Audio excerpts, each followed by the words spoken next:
Welcome to Elevated Voices Podcast, where we value using our voice collectively to explore life challenges, including mental health, addiction, trauma, and ways to heal. With our voice, we empower, encourage, and transform lives. I'm your host, Daishika Bibbs, a certified trauma-focused therapist, licensed clinical social worker, and licensed certified addiction specialist. As we embark on this journey together, let's elevate our voice to echo the sound for the voiceless. Welcome to all my listeners. We have another great show in store. Today's guest is a wife, entrepreneur, mother, doctoral candidate, a licensed marriage and family therapist, a inner childhood trauma coach, as well as the founder of the Unicorn Coaching Academy, an interactive platform geared to helping Black women heal inner childhood wounds so they can break generational curses and create healthy relationships. Elevated Voices Podcast would like to give a warm welcome to Terry Tanisha Mathis, affectionately known as the Trap Unicorn. Welcome to the show. Thank you. Hi.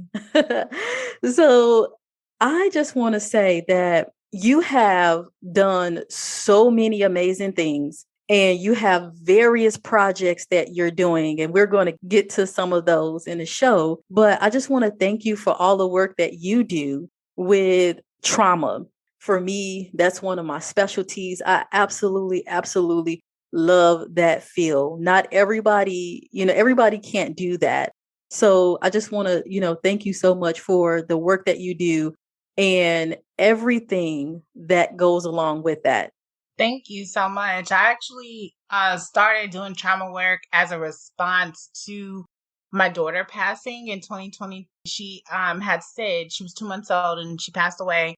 And that actually triggered me to recognize that there were a lot of childhood trauma wounds that I hadn't healed. And I always say that when we do this work, we're nothing but wounded healers. And so we also have to do our work as well to heal our own things so that way we can show up for our clients. And so that was really, one of the things that kind of put me into the space of doing the inner childhood trauma work and healing that and teaching other women how to heal that as well.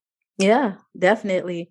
And I think that that is something that a lot of us do not have. And some of us don't even know that we are experiencing childhood trauma because it's not talked about.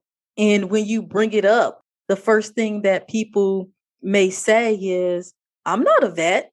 I didn't go to war. What do you mean trauma? I don't know what you're referring to. I don't know what you're talking about. I'm fine. It's an educational moment. And I say to them, childhood trauma comes in many different forms. You have physical and sexual abuse. You could witness domestic violence. You could have witnessed a traumatic event, whether that was a shooting or a natural disaster. It can be even bullying, and a lot of people don't associate those things with childhood trauma, but it's there, even neglect, it's there and it weighs on you.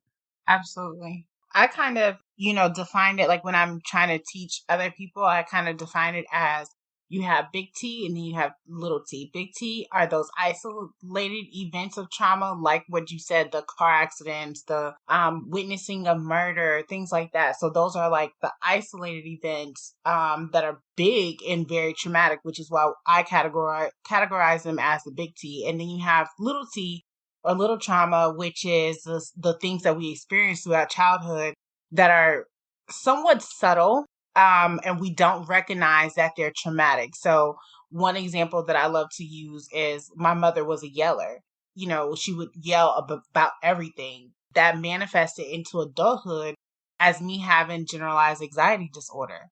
And, it's like the little things that we have normalized in our childhood because we've kind of written that off as, well, this is just how my mother is, or this is how my father is, to manifest into other issues in adulthood. And I love to kind of help clients unpack that. And what that looks like for them just from, the small, subtle experiences that they've had from childhood. So you're absolutely right that it can be perceived as, well, I don't have, PTSD symptoms or, whatever that looks like for the way that the person internalizes trauma, but it definitely has a way of manifesting into how we interact with other people, which is why I'm definitely passionate about teaching people how to heal that and how to create healthy relationships, how to establish boundaries and things like that, because that's so important. Yeah, definitely. When you think of it, it chips away at you little by little. And as a child, you don't realize, like you said, it's like, oh, well, that's just the way my mom is. And you learn to deal with it. You learn to adjust. You learn to cope with it. But the coping skills that you have is not always the healthiest coping skills, but you are using those to deal with the situation at hand. It's a survival technique. People begin to shut down, you begin to disassociate yourself, and you begin to experience distrust, depression, anxiety, anger. And so all of those symptoms we don't associate with, oh my gosh, this is a part of my childhood trauma. And so it's really amazing because in addition to having those emotional symptoms, you can experience physical symptoms as well. Physical illnesses, sleep disturbances, night terrors, poor concentration, and even behavioral. You can be impulsive, you can start isolating, you can even turn that into an eating disorder, because all of those things that happened to you as a child, you had no control over those things. But some of the things that you do have control over is how much I eat, when I eat, and sometimes even being a cutter, how much I cut, when I cut. But again, people don't link those two things together. One of the things that I know you created is your journal, which is called My Daughter's Keeper. Tell us a little bit more about that. Yeah. So my daughter's keeper was actually inspired by the work that I did from healing my childhood trauma wounds. I like to call things what it is. So my mom was a yeller and she was also physically and mentally abusive. And that was how she knew how to parent because that was what she learned from her parents. It was extremely important for me to heal my trauma wounds so my trauma didn't become my daughter's trauma. And within me doing the work to create the journal, I had to ask myself. So I literally tapped in with my ancestors and asked them, what am I needing to provide within myself in order for me to provide to other people? I broke it down to multiple chapters where you have safety, you have Black Girl Magic. So within the safety chapter, we explore what creating a safe space actually looks like, what it looks like for you to be emotionally and mentally vulnerable with your child, as well as your child being emotionally and mentally vulnerable with you. When we talk about Black Girl Magic, we also talk about what that looks like in terms of navigating through the world as a Black woman. We talk about colorism. We talk about just so many things related to being a Black woman, what being a strong Black woman looks like, how that transcends into your family. We talk about relationship. There's, expansion chapters because not everyone that purchases the journal has siblings, but we have expansion chapters that explores sibling relationships, intimate relationships, especially for those that are in the LGBTQA plus community. So we explore that. We have chapters for middle schoolers specifically and high schoolers and them transitioning from middle school to high school into college. But within that relationship chapter is really focused on what is a trauma bond? How do you know that you're in a codependent relationship? Because when we don't know how to show up in our relationships or even for ourselves, we can't teach our children that. And so they are more likely, especially in middle school, they're more likely to develop unhealthy relationships. And those patterns manifest and transcend into high school relationships as well. So we explore that.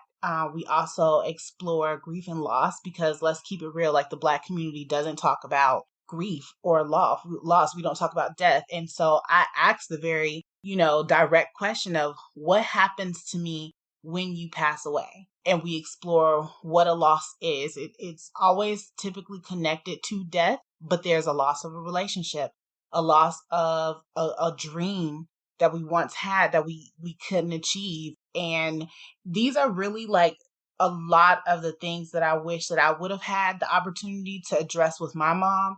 And a lot of these questions are geared towards moms asking their daughters questions about their experiences, but in retrospect, also asking or being transparent about their experiences, because we cannot teach our daughters things that we have not been able to be attuned to ourselves. Right. And so, like I said, it was my experiences. Also, when I started as a therapist, I worked only just with children.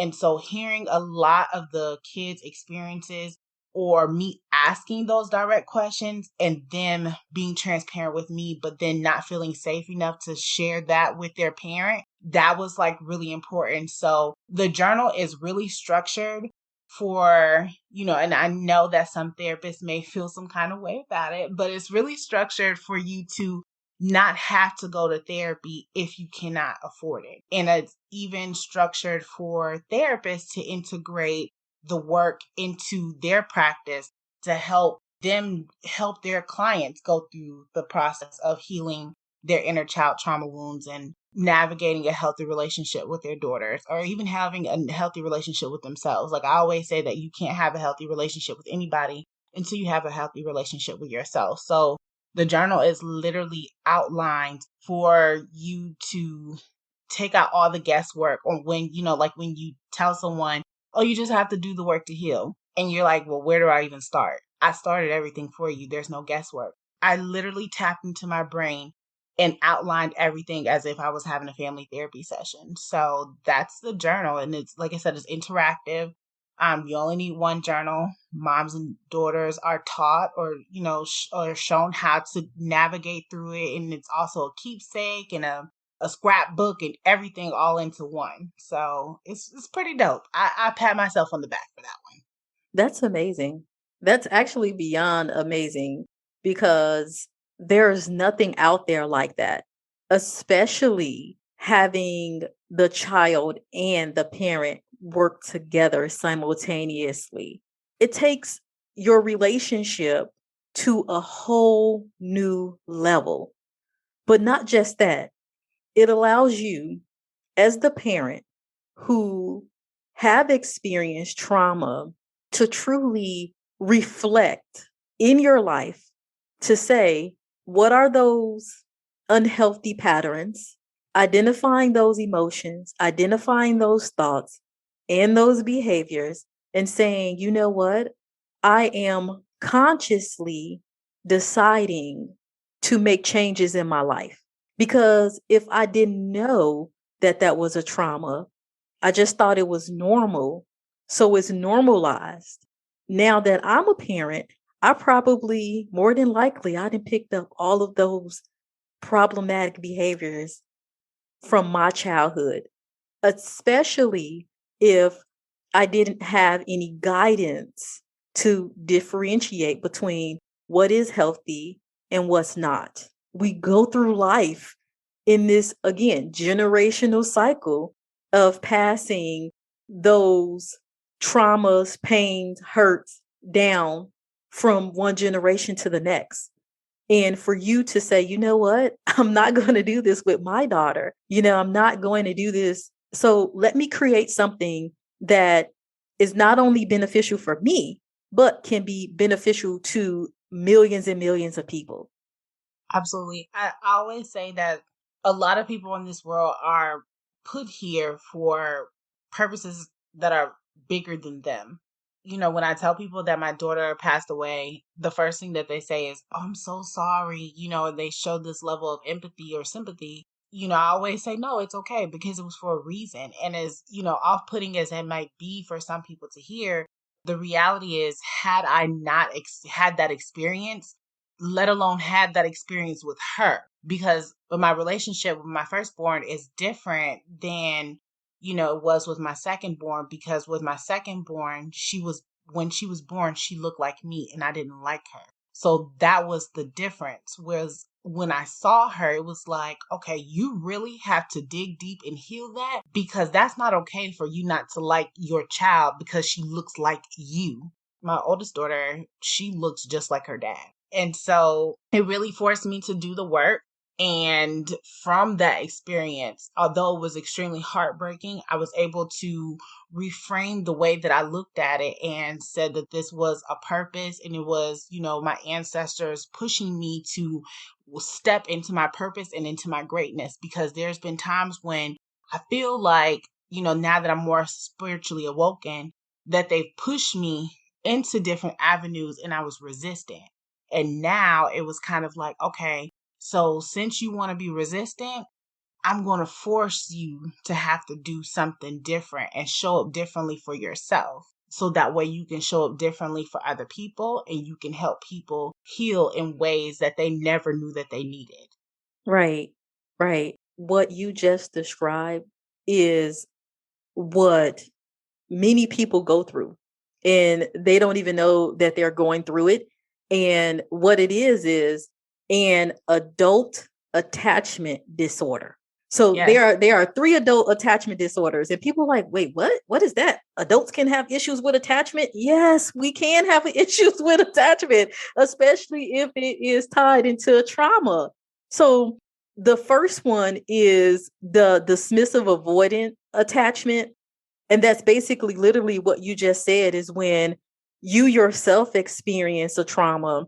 And then as an adult, when you have kids, it's you either ignoring or rejecting that child for wherever so reason. And some people do it intentionally and some people do it unintentional, right? Because like you said, she reminded me so much of me. She looked just like me, you know? And then you have the second one, which is called the fearful avoidant attachment, is when the person, the adult, has been either exposed to abuse or neglect, and they fear having intimate or close relationships. So they avoid, relationships at all cost, or they self-sabotage relationships, or they just distrust. And it's like, I wonder why my relationships with this person or that person is so hard for me. That's why.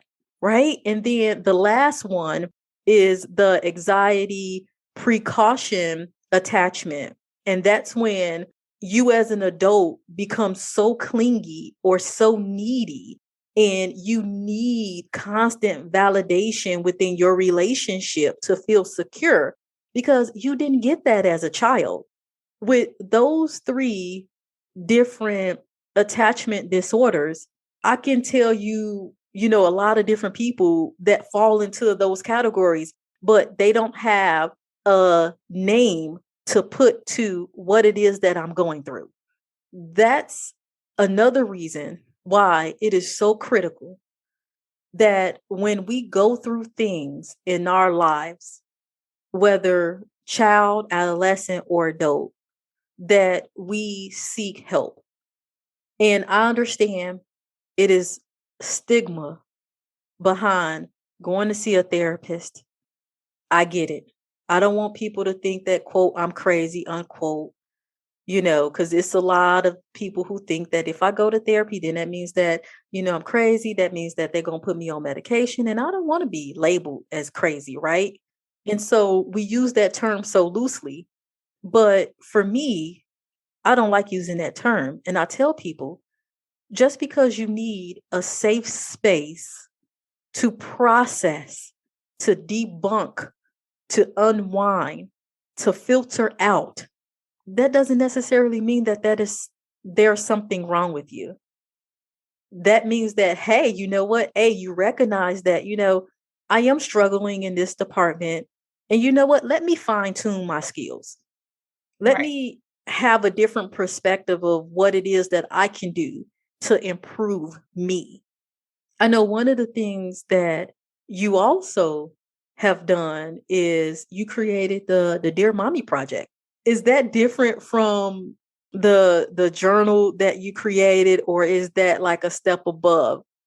So the Dear Mama project is actually inspired by Tupac Shakur. So, his work was centered around social injustice, but also he was very passionate about community and uplifting Black mothers, just from his experience from his mother. I don't care how many hits he did or didn't have. He's still like my favorite rapper, and I can definitely relate to him just from my own childhood experiences. Like that was the first rapper for me that actually spoke to my soul.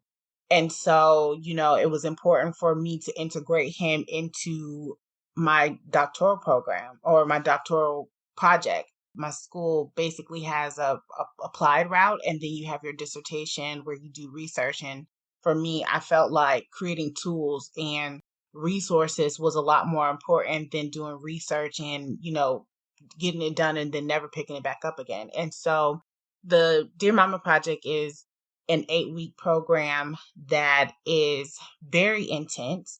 I'm a narrative based therapist. So within that program, we do a lot of writing, so much so that you're writing a letter to yourself, you're writing your letter to your mother, you're writing a letter to the people who have failed you. You are writing your experiences using narrative exposure therapy, which is basically an opportunity for you to chronologically write out what your experiences were from as early as you can remember. So within that program, we talk about social injustice, we talk about oppression and what that looks like for you. Because a lot of times, while we think about oppression, especially considering the times, we think about, our experiences with non-Black people. But on the flip side of that, oppression is also within your home as well. Because, if you think about the traditional Black family, children are to be seen and not heard. And so we talk about the experiences that you have with oppression in the home. We talk about feelings because, of course, with us being Black women, we are often taught to be strong and not vulnerable. And so we explore emotions. One of the biggest things that I always tell people is like, you have to give your emotions space, regardless of what it is, especially when it comes to depression or sadness. Because when sadness is knocking at your door and you don't answer, he's going to bring back his squad. He's going to bring anger, disappointment, grief, all the folk. And that is how, it gets so intense that we get to a point where it's like, I don't even know why I'm mad, or I don't even know why I'm sad, or, like we don't know where that's coming from. Well, that's because we never honored our emotions and honored ourselves to give the emotions space, or when we experience an emotion, we are very good for sweeping under the rug. And I always use the example, if you live in the projects and you have roaches and you put the roaches underneath the rug because you got company coming over, those jokers be creeping out from underneath that rug, Yeah, so so I feel like that's the same thing when it comes to our emotions, and how when we don't deal with them, it gets more intense. And then that's when we start making the poor decisions, etc. And so we also talk about relationships. We talk about community, especially as it relates to Black women being in a community with each other. Where I come from, my mother taught me to be in competition with other people. And so that also meant being in competition with her. And she was not someone that I wanted to compete with. You don't compete with your mother, right. but my mom was someone who was like, well, you're smarter than me. And she would say that to me, you're smarter than me, or you do this, or you're going to be something, important in the world, or you're going to be bigger than. And so she would give this compliment, but it would be a backhand compliment because then it would be, this undertone tension that would come with that. And I think that she recognized my greatness before I even recognized it. And so for her, it was kind of like not only just her being in competition with me, but then she would put my sister in competition with me as well. Or I often felt like we also had to compete for her love and for her attention. And because I was the oldest, it was kind of like I was put in this space where I had to care for my siblings. And if they did something wrong, I was responsible for it. So then that in essence kind of made me feel like I was depleted. Like the love that she had for me was depleted because I upset her. So we talk about all of these things. And then, the final week is where, we do our vision board and really work towards walking in our purpose, moving forward, and what that's supposed to look like. So it was very, very intense. Like I said, a lot of writing. I give a lot of homework assignments. We also do a night during the second, the fourth, and the seventh week. So 3 times that 8 weeks. And we watch a movie, and then we explore and we unpack that and how that relates to us and what comes up for us. And it's really, really, really, really dope to see the transformation of how these moms start off in the program, and then we get to where we are, weeks later at the end of the 8 weeks, and it's like they're totally different, and it's so powerful. So the journal, like I said, is kind of like an interactive piece where it's for mothers and daughters, but that Dear Mama project is like you solely by yourself, and you also having a community to support you along the way. Right. And that's much needed because, like you said, when we go through things, it's like you don't tell people what you're going through.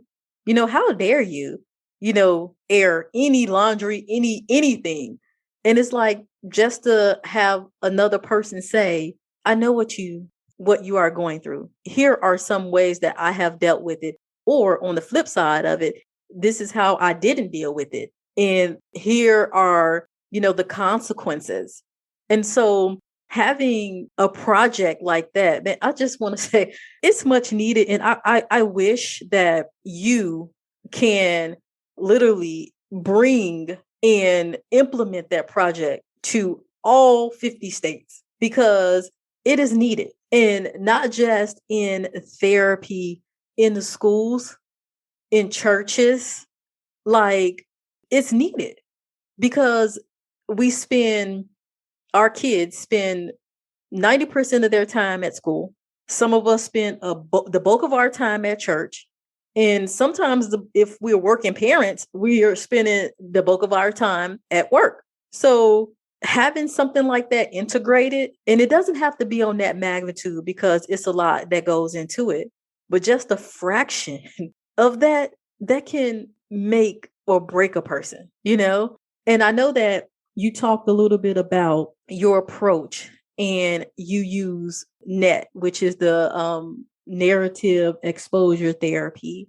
The one thing that I love the most about doing trauma work is that you have various approaches that you can take. So you have the CPT, which is the cognitive processing therapy. You got trauma-focused cognitive behavioral therapy that you can use primarily with children and adolescents. EMDR, the eye movement, desensitization, and reprocessing. Like you said, the narrative exposure therapy that you use and just writing out the trauma, prolonged exposure therapy. So there are so many different levels or options to how someone can process their trauma. And all of it is done in a safe space with professionals that literally will guide you through from start to finish. I know for me personally, I use CPT and trauma-focused cognitive behavioral therapy. Those two therapies, are like my favorite. And like you said, just to implement that and see when the person comes in, how they feel hopeless, or they sometimes say, I feel broken. And you literally go through the process and you can see the tears, but you can also see that light bulb come on. That is a heartfelt feeling to see that progress from someone who said, hey, I really didn't even know that this is how I felt, or this is how I was living my life until you took that step to show me.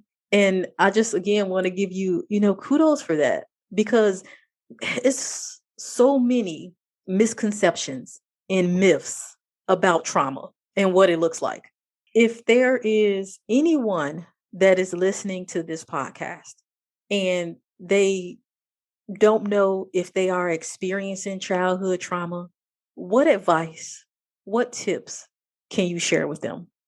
So, sometimes the hardest thing for us to do is kind of look at ourselves. So I would challenge them to actually look at their relationship. Start with looking at your relationships and the relationship dynamic. Is it hard for you to set boundaries with people? Is it, do you feel like you're constantly showing up for other people, but you're really not showing up for yourself? Are you finding yourself feeling taken advantage of or feeling overwhelmed because you're wanting to always give more, and giving more feels like you're not giving enough, right? If you start to unpack what the dynamics of your relationships look like, those are actually signals or symptoms associated with childhood trauma.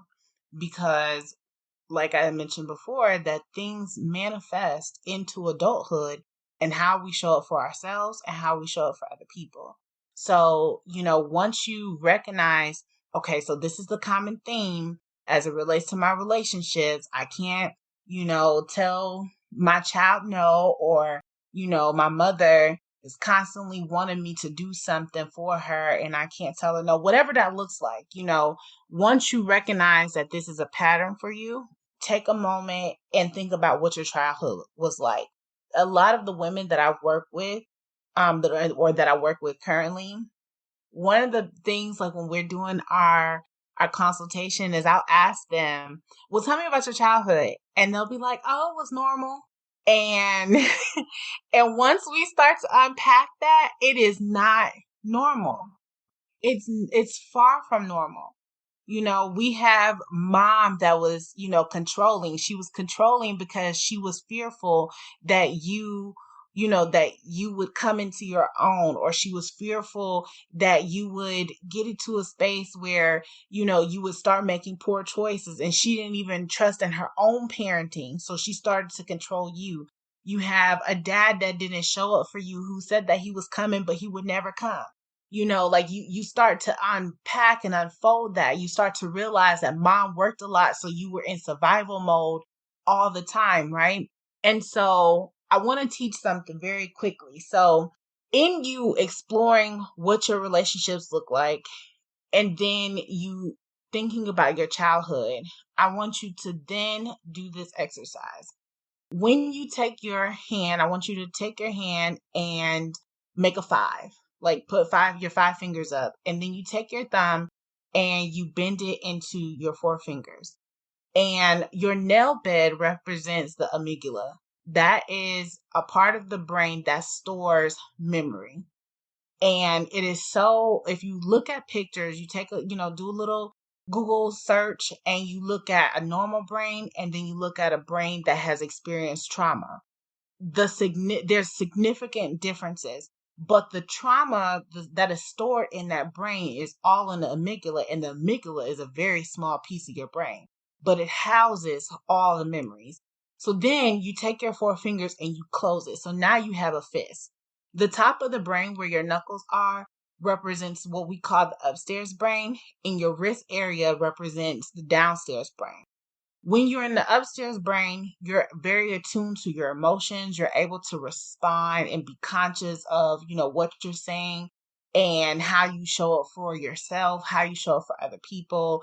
You're more likely to respond versus react. And when you're in your downstairs brain, that is where you react versus respond. Huge difference between the two.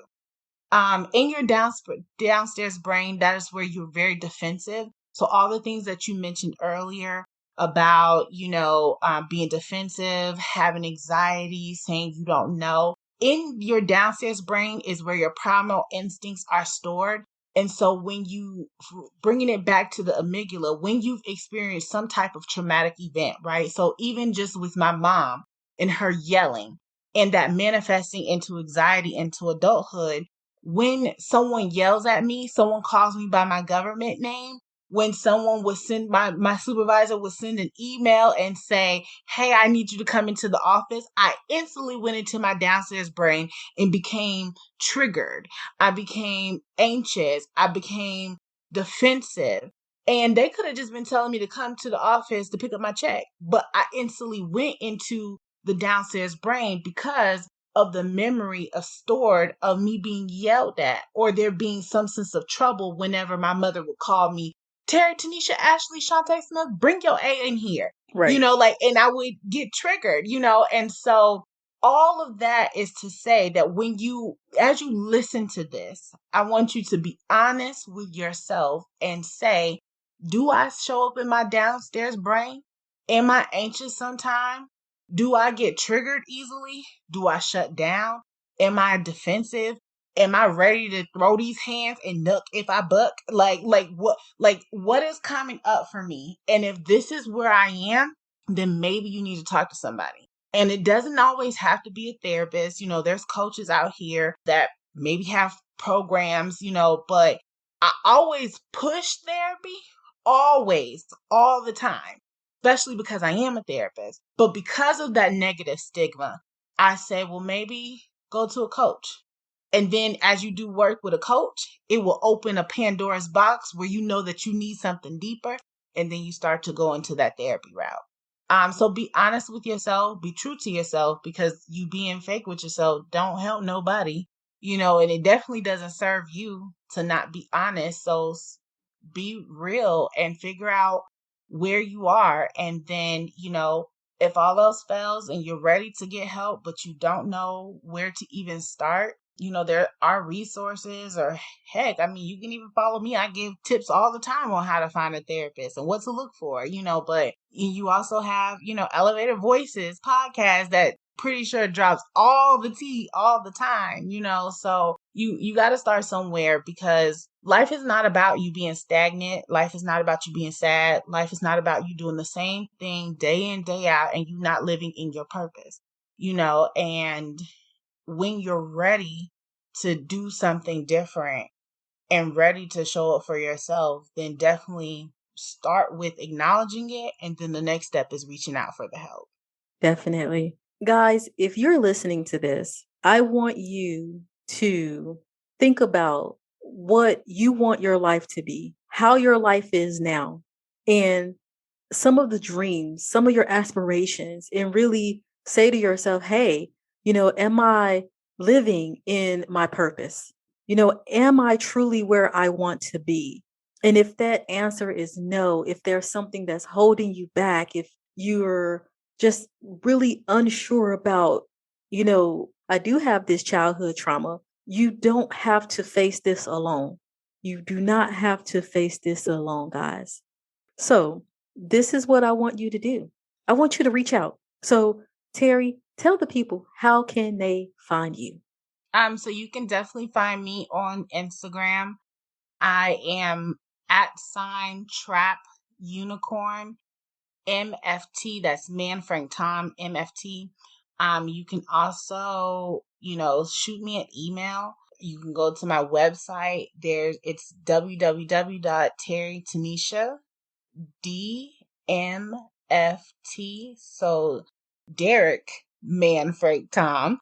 And there's a form where you can fill out to reach me. I always respond. I'm also on Facebook as well, the Trap Unicorn. You can also find me on Unicorn Coaching Academy. Like, I'm always accessible, but the biggest thing for me is community and you not facing stuff alone. So that's why, I always respond, because you never know. That person could have been reaching out while they were in the middle of a crisis, but you can always reach out to me through those platforms, and I'll always respond. No matter how busy I am, I'm going to respond. Well, listeners, there you have it. Thank you so much, Terry, for dropping those gems on us. Like I said, you are an amazing clinician as well as person. And, it takes a very special person to work and specialize in trauma because it's hard work, but it's so rewarding. So I just want to thank you and empower you and say, don't stop, keep going. Thank you so much. You're welcome. I know we gon' elevate. Thank you for tuning in to Elevated Voices Podcast, where we enjoy using our voice to share information which promotes growth and change. Never feel like you are alone. Join our Elevated Voices Podcast community at elevatedvoices_ on both Instagram and Twitter. Stay tuned to biweekly episodes wherever you get your podcast. If there is a topic that you would like me to cover, or if you have questions, you can send me an email via my Elevated Voices Podcast Facebook page. And remember, don't forget to let your voice be heard.